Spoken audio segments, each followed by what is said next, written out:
Long मार्च का लगता है आपको? लॉन्ग मार्च से फर्क पड़ेगा? हम तो खुद वेट कर रहे हैं उनकी कॉल का। इंशाल्लाह खान साहब 80% जो है ना वो वोट लेंगे। सर, खिताब के बाद क्या कहेंगे आप? खान साहब ने जो बातें की हैं, जो ये खिताब में इन्होंने बातें की हैं, क्या वो पूरी होंगी? खान साहब की हर बात पे हम आमीन कहते हैं। हमारे ऊपर शेल आए हैं, हमारे पर लाठियां बरसी हैं, मेरे पीछे अभी तक शायद निशान मौजूद हो। खान साहब को फुल सपोर्ट कर रहे हैं? इंशाल्लाह ताला जी, क्यों नहीं सपोर्ट कर रहे। अपने घर के बर्तन बेच रहे हैं, प्रॉपर्टियां बेच बेच के खा रहे हैं, हम उनकी सपोर्ट के लिए साथ हैं उनके इंशाल्लाह ताला। वो चुक देंगे फट्टे सारे, वो चुक देंगे फट्टे सारे। इस्लामाबाद असी जावांगे। लोई बल्ले दा शेर दा मैदान बड़ा सजदा, जिदो चक्को बल्ला शेर अगे के नसदा। जी अस्सलाम वालेकुम। वालेकुम अस्सलाम। सर, आज लिबर्टी में जो खान साहब ने जलसा किया है, क्या कहेंगे इस बारे में? कौन सी बातें आपको उनके खिताब के बाद अच्छी लगी हैं? वो बातें तो सारी उन्होंने बहुत अच्छी की हैं और ख़ास तौर पे उन्होंने जो ये कहा है कि यानी रेडी रहें, मैं किसी वक्त भी कॉल देने की पोजीशन में हूँ।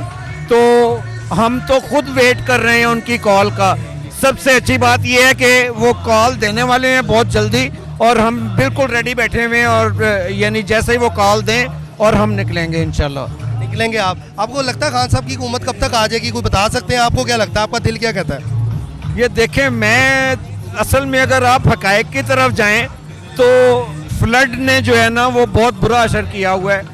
तो मेरा ये ख्याल है कि खान साहब कोशिश तो कर रहे हैं, सारा कुछ हो रहा है, लेकिन मेरा ये ख्याल है कि ये कुछ यानी कुछ 3-4 माह जो है ना ये गुजर जाएंगे और उसके बाद ही कोई सूरत हाल जो है ना वो सामने आएगी। उसके बाद ही इलेक्शन होंगे? इलेक्शन होंगे इंशाल्लाह। और ये आप यकीन रखें कि इंशाल्लाह खान साहब 80% जो है ना वो वोट लेंगे और इससे बिल्कुल भी कम नहीं। ये यानी ये एनालिसिस हैं, ये 80% वोट लेंगे और इसमें यानी बिल्कुल भी वो कोई हैंकी फेंकी नहीं होगी। लॉन्ग मार्च का लगता है आपको? लॉन्ग मार्च से फर्क पड़ेगा? अवाम के जो कुछ लोग अभी भी खिलाफ हैं खान साहब के, वो भी खान साहब की पार्टी में आ जाएंगे? नहीं, जो खिलाफ है ना वो खिलाफ ही हैं, वो 20% लोग हैं, वो उन्होंने ऐसे ही रहना है। बकाया जो लोग हैं ना, एक तो पार्टी के लोग हैं और एक न्यूट्रल्स हैं। जो यानी न्यूट्रल्स हैं वो तमाम इस वक्त खान साहब को सपोर्ट कर रहे हैं। खान साहब हक पे हैं, हक और सच की बात कर रहे हैं, इसलिए जो न्यूट्रल लोग हैं ना वो भी खान साहब को सपोर्ट कर रहे हैं और जो बकाया पार्टियों के भी लोग हैं 20% तो वो डेफिनेटली वो होंगे। तो मेरे ये एनालिसिस हैं कि 80% लोग जो हैं वो खान साहब के साथ निकलेंगे और ये जैसे ये लॉन्ग मार्च अनाउंस होगा आप देखेंगे कि किस कदर लोग होंगे और ये इंशाल्लाह यानी एक जम्मे गफीर होगा और ये आप पाकिस्तान की हिस्ट्री में इस तरह का लॉन्ग मार्च जो है ना वो नहीं हुआ होगा पहले। बहुत शुक्रिया सर आपका। Thank you. अस्सलाम वालेकुम। वालेकुम अस्सलाम। सर, खिताब के बाद क्या कहेंगे आप? खान साहब ने जो बातें की हैं, जो ये खिताब में इन्होंने बातें की हैं, क्या वो पूरी होंगी? देखें जी, हमारे लीडर हैं, खान साहब की हर बात पे हम आमीन कहते हैं, क्योंकि कोई बंदा जो कि अपने लीडर की बात को सुनता नहीं है या उस पर यकीन नहीं करता तो उसको लीडर मानने का हक ही नहीं है। चूँकि हम खान साहब को अपना लीडर मानते हैं, उनको हर बात की उसको हम सच और उनको कह सकते हैं कि आप सच्चाई को हम गवाही देते हैं कि वो सच। अगर लॉन्ग मार्च पे बुलाएंगे आप जाएंगे? देखिए जी, मैं लॉन्ग मार्च पे प्रीवियस लॉन्ग मार्च जो 25 मई में था, मैं वहाँ गया था। मेरे भाई थे 2 मेरे साथ, हमने वहाँ पे मैडम यास्मीन राशिद थी हमारे साथ, हम उनके साथ थे। वो तो वो भी एक लीडर हैं। और मैडम अंदलीब थी हमारे सामने। उनकी पहली गाड़ी भी शदीद तरीके से डिस्ट्रॉय की गई। उसके बाद फिर उनको एक जगह पे बिठा दिया गया और उसके बाद फिर उनकी नई गाड़ी आई है, उसमें बैठने के लिए दोबारा उन्होंने कोशिश की जाने की, निकलने की, हम साथ साथ थे। उनकी दूसरी गाड़ी को भी तशद्दुद भी किया उनके ऊपर और उनको खींच के बाहर निकाला, डाले में बिठा के उनको थाने ले गए, अरेस्ट कर लिया। उसके बाद हमारे वहाँ पुरजोर और पुरजोश एहतजाज की वजह से पुरानी बातें थी, आप बताएं इस बार। बताना ये पुरानी बात मैं इसलिए आपको गोश गुजार रहा हूँ कि हम उस जबर और तशद्दुद के दौर में हमने लॉन्ग मार्च किया है। तो आप क्या समझते हैं? अब तो बिल्कुल आज़ाद हैं हम। फैज़ाबाद तक तो हम ऐसे दौड़ते जाएंगे। उस वक्त तो ये जगह जगह पे कंटेनर लगे हुए थे। ये पिछली स्टोरी जो मैंने आपको सुनाई है ना, जो कि हमने कहा जी ये पिछली बात है, ये पिछली बात सुनाने का मकसद ये था कि उस वक्त हमारे पे बड़ी पाबंदियाँ थी, हमारे पे बड़ी हर्डल्स थी। हमने उन हर्डल्स को नहीं देखा, ना उनको महसूस किया। हमारे ऊपर शेल लाए हैं, हमारे पर लाठियाँ बरसी हैं। मेरे पीछे अभी तक शायद निशान मौजूद हो कि हमें लाठियाँ बरसाई गई हैं। मेरा भाई बेहोश हो गया था और आंसू गैस की वजह से। शेल हमारे डायरेक्ट हमारे ऊपर आके लगे हैं।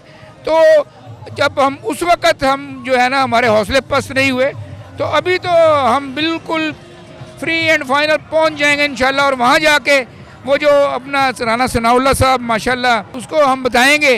वो कहता है ना जी मैं वेलकम करता हूँ, तो भाई वेलकम तो हम उसको बताएंगे कि तुमने कैसे वेलकम करना है। उसको कहते हैं ना कि जाके जफ्फी डाल लेनी है। राना सनाउल्लाह को शो यही करने का हमने तुम्हें जफ्फी डालनी है, लेकिन जब वो कहते हैं ना जफ्फी डालने के चक्कर में जफ्फा डाल लेना उसको, और उसको छुड़ाने का उसको पता नहीं लगना कि हमने कैसे छुड़ाया, छुड़ाना कैसे है। बहुत शुक्रिया आपकी राय का, थैंक यू। नाज़रीन, इस टाइम लिबर्टी में पुरजोश माहौल है। खान साहब का खिताब भी एक तरफ चल रहा है और एक तरफ इंटरव्यूज चल रहे हैं। मेरे साथ एक और भाई मौजूद है। अस्सलाम वालेकुम। वालेकुम सलाम। क्या नाम है? उमर फारूक। उमर फारूक भाई, बहुत प्यारा नाम है आपका। मुझे बताएं कहाँ से ताल्लुक है? बुरे वाला से जी, वहाँ से आए हैं? इंशाल्लाह ताला। हाँ जी, क्या काम करते हैं? मैं जी पार्किंग का करता हूँ। अच्छा, पार्किंग। खान साहब को फुल सपोर्ट कर रहे हैं? इंशाल्लाह ताला जी, क्यों नहीं सपोर्ट कर रहे। वो लीडर है, वो कुछ चोर है, लटेरा, उसने कौन सा माहौल बनाया। बताएं ना, एक मिनट कर दिया। मेरी बात सुने। वो तो सारी बातें सब कर रहे हैं, मुझे बताएं आप पार्किंग का काम करते हैं, आपके क्या मसाइल हैं जो आप चाहते हैं कि खान साहब के आने से ठीक हो जाएंगे?